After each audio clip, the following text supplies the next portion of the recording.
Je comprends le français, mais je n'arrive pas à parler le français. Je n'arrive pas à m'exprimer en français. Cette vidéo est pour toi. Tu regardes une vidéo en français comme celle-ci et tu comprends presque tout. Tu écoutes ton professeur de français et tu le suis sans problème, ou tu lis un article en français et tu comprends le sens ou le contexte de l'article. Cependant, à chaque fois qu'un collègue francophone te demande « Alors, ton week-end s'est passé comment ?»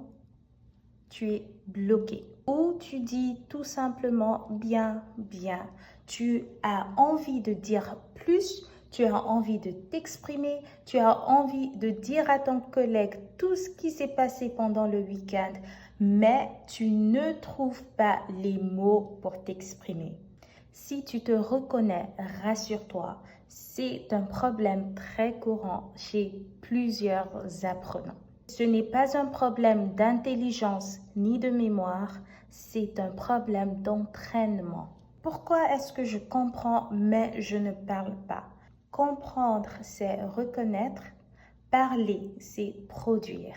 Pense à un visage. Tu peux reconnaître ton voisin en une seconde dans la rue. Mais si je te demande de le dessiner de mémoire, tu es incapable de le faire.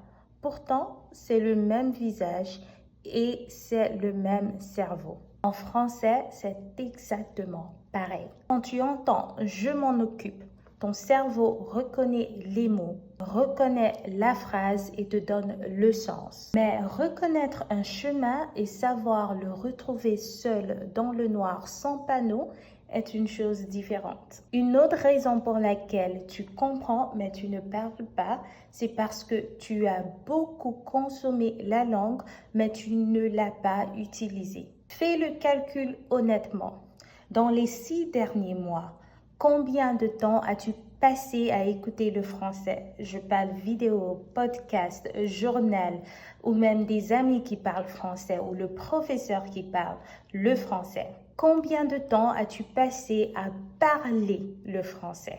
Combien de temps as-tu passé à parler le français à haute voix, avec ta bouche ouverte ou avec des amis ou avec un professeur? On ne devient pas nageur tout simplement en regardant des vidéos de natation. On doit essayer de nager encore et encore et encore jusqu'à ce qu'on devienne nageur. Une autre raison pour laquelle tu entends mais tu ne parles pas, c'est parce que la compréhension est aidée, la production ne l'est pas. Quand tu écoutes, tu es soutenu de partout. Le contexte, les images, le ton de la voix, les sous-titres, les gestes et même des sujets que tu connais déjà. Tu peux manquer 30% des mots, 40% des mots, mais toujours comprendre. La plupart du temps, ton cerveau devine et il devine bien. Quand tu parles, c'est différent. Il n'y a plus aucune aide, pas de contexte, pas de sous-titres, pas de temps. Il faut trouver le mot, choisir le bon temps, prononcer, accorder, etc. Et cela en quelques secondes. C'est un travail beaucoup plus dur et tu ne l'as jamais vraiment entraîné. Il y a aussi la notion input et output. Input, il s'agit de ce que tu lis et tu entends. Output, il s'agit de ce que tu dis ou de ce que tu écris. L'input construit ta bibliothèque. Là, il s'agit de la musique que tu écoutes, du vocabulaire que tu as appris, les structures que tu as apprises. Sans l'input, tu n'as rien à dire. L'output construit la route qui mène à cette bibliothèque. Et à chaque fois que tu produis une phrase ou que tu dis un mot, plus le chemin vers ta bibliothèque devient rapide. Malheureusement, beaucoup d'apprenants ont une grande bibliothèque, mais aucune route pour y accéder. Tout est là, à l'intérieur, mais rien ne sort. La dernière raison pour laquelle je pense que tu comprends, mais tu ne parles pas, c'est tout simplement parce que tu ne fais pas assez d'efforts pour parler. Il faut le dire clairement. Comprendre est assez confortable, mais parler est très inconfortable. Écouter un podcast, on est tranquille, personne ne nous juge. Parler, c'est se tromper devant les autres, faire des fautes, chercher des mots et c'est pas vraiment confortable.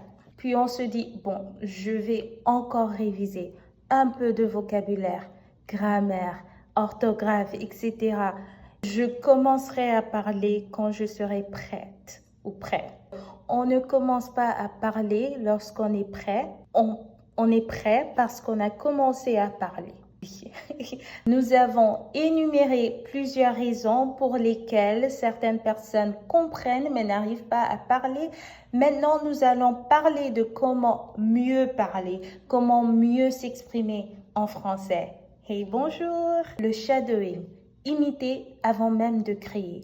Prends 30 secondes d'un francophone, écoute une phrase, puis répète immédiatement par-dessus. Le rythme, l'intonation, la vitesse, les liaisons, en copiant tout. Commence par 5 minutes par jour avec le même extrait toute la semaine. Ne cherche pas à comprendre pendant que tu imites. Imite d'abord et analyse après. Enregistre-toi régulièrement, peut-être une fois par semaine, et compare ta vidéo, ton audio avec l'original. Deuxième astuce, fais les fautes. Force-toi, force la production. Ne réfléchis pas trop. Ton objectif ne doit pas être de parler correctement. Ton objectif doit être d'abord de parler, de produire, de dire. Choisis un sujet et parle pendant 2 minutes sans t'arrêter, sans dictionnaire. Si tu te bloques, tu peux dire et tu continues. Ne reviens pas en arrière pour corriger. Tu corriges à la fin, pas pendant. D'accord? Une phrase simple et fausse vaut mieux qu'une phrase que tu n'as jamais dite. Les fautes ne sont pas les accidents sur le chemin, elles sont le chemin. D'accord? Un apprenant qui fait 50 fautes par jour progresse 10 fois plus vite qu'un apprenant qui ne fait aucune faute parce qu'il se tait. OK? Troisième astuce, interagis avec de vrais francophones ou avec un tuteur. Parler seul peut développer la fluidité, mais l'interaction peut améliorer votre compétence. Un bon tuteur régulier, même si c'est une fois par semaine, change tout. D'accord? Il te pousse à produire et il corrige ce que tu ne vois pas.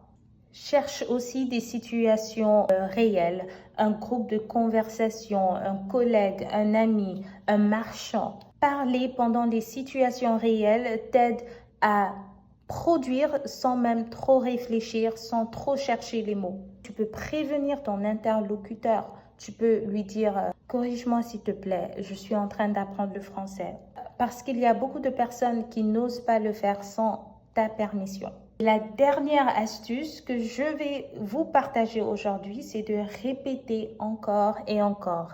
Répète encore et encore. La régularité bat l'intensité à chaque fois. 15 minutes de production orale chaque jour valent bien mieux que 3 heures de production orale un dimanche par mois. Reprends les mêmes sujets à chaque fois, ta journée, ton travail, le week-end, la cuisine, la famille, les amis. Tu peux aussi noter les 5 erreurs que tu répètes et travaille-les précisément.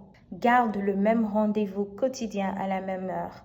Le cerveau aime la répétition, le cerveau aime les habitudes. En conclusion, tu ne parles pas parce que tu n'as pas encore assez parlé. C'est tout. Ce n'est ni ton âge, ni ton niveau, ni ton manque de talent pour les langues. Non. Ta compréhension est une excellente nouvelle. Elle prouve que ta bibliothèque est déjà pleine. Il ne te reste plus qu'à construire la route. Cette route se construit avec ta bouche et pas avec les yeux. Alors, ouvre ta bouche et parle. Commence aujourd'hui, maintenant, avant de te sentir prêt. Parle seul pendant quelques minutes. Parle avec un ami, un collègue, ton professeur. fais des fautes, fais plusieurs fautes et recommence demain. Dans 3 mois, quelqu'un te demandera comment s'est passé ton week-end et là, tu pourras tout lui raconter sans même y penser. D'accord?